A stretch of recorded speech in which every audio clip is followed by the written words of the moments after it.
شادی کے حوالے سے جو ہے وہ 3 مواقع ہیں۔ ایک تو شادی سے پہلے، پھر یہ کہ شادی کے موقع پر شادی کیسے کی جانی، شادی سے پہلے یعنی کن چیزوں کا لحاظ رکھنا ضروری ہے، کن چیزوں کا پتہ ہونا ضروری ہے۔ پھر اس کے بعد یہ کہ جب شادی ہو رہی ہے اس کے 1-2 مہینے پہلے یا 3-4 مہینے پہلے، پھر اس کے جب شادی کرنے لگے ہیں، جس روز شادی ہو رہی ہے 2-4 دن جو وہ ہوتے ہیں شادی والے، تو ان میں کن چیزوں کا خیال رکھا جانا چاہیے جو ضروری ہیں۔ پھر اس کے بعد خاص طور پر شادی کے فوراً بعد جو کم از کم 3-4 مہینے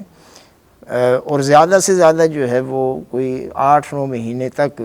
کن چیزوں کا خصوصی طور پر خیال رکھا جانا جو ضروری ہے، تاکہ وہ مقاصد حاصل کیے جا سکیں کہ جو شادی کے ذریعے سے ایک مسلمان حاصل کرنا چاہتا ہے، جس کے لیے اللہ تعالیٰ نے یہ نکاح کا طریقہ مقرر کیا ہے تاکہ خرابیاں جو ہے پیدا نہ ہوں۔ تو اللہ تعالیٰ نے جیسے کہ ابھی یہاں آیات ہم دیکھتے ہیں کہ قرآن پاک میں جو اللہ تعالیٰ نے بہت سی آیات میں اس قسم کا ذکر فرمایا ہے کہ جیسے اللہ کہہ رہا ہے، فرماتا ہے اعوذ باللہ من الشیطان الرجیم بسم اللہ الرحمن الرحیم وَمِن كُلِّ شَيْءٍ خَلَقْنَا زَوْجَيْنِ لَعَلَّكُمْ تَذَكَّرُونَ۔ اسی طرح سے سبحان الذی خلق الازواج کلھا مما تنبت الارض ومن انفسهم ومما لا يعلمون۔ اسی طرح اللہ تعالیٰ یہ بھی ارشاد فرماتا ہے کہ من آیاتہ ان خلق لکم من انفسکم ازواجا